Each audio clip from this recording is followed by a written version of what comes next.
បាទសួស្តីបងប្អូនទាំងគ្នាបាទថ្ងៃនេះខ្ញុំមានវីដេអូមួយបង្ហាញពីរបៀបសេរីបិចសាំងបាទម៉ាស៊ីនកាត់ស្មៅឲ្យដើម្បីម៉ាស៊ីនកាត់ស្មៅយើងស៊ីសាំងតិចបាទ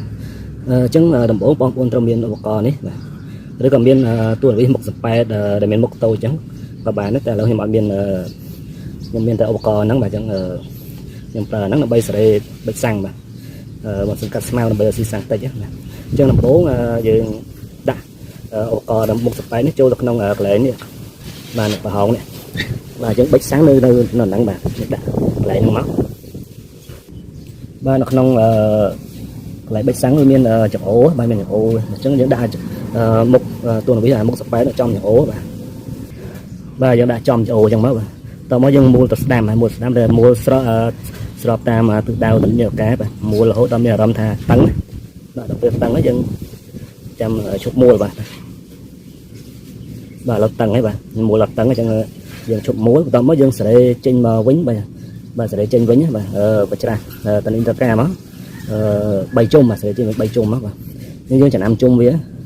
បាទចំណាំជុំវាអញ្ចឹងបាទនេះខ្ញុំចំណាំត្រង់កន្លែងនេះបាទនៅក្នុងឧបករណ៍របស់ខ្ញុំនេះគឺមាននេះមានកន្លែងសនេះអញ្ចឹងខ្ញុំចំណាំកន្លែងហ្នឹងមកតែណាខ្ញុំមកវិលដល់ហ្នឹងវិញគឺបាន1ជុំអញ្ចឹងដល់ហ្នឹង3ដងមកតាបាទ3ជុំមកតាចង់បានសេរីតិចបាទបាន1ជុំហើយអញ្ចឹងមក2ជុំទៀត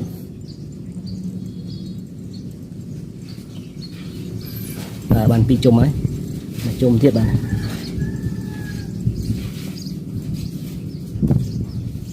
គ្រប់3ជុំបាទ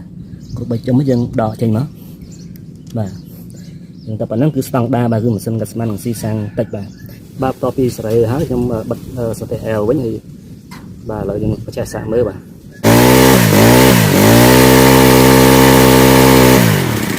ហើយវីដេអូរបស់ខ្ញុំមានតែប៉ុណ្្នឹងទេសូមអរគុណបាទ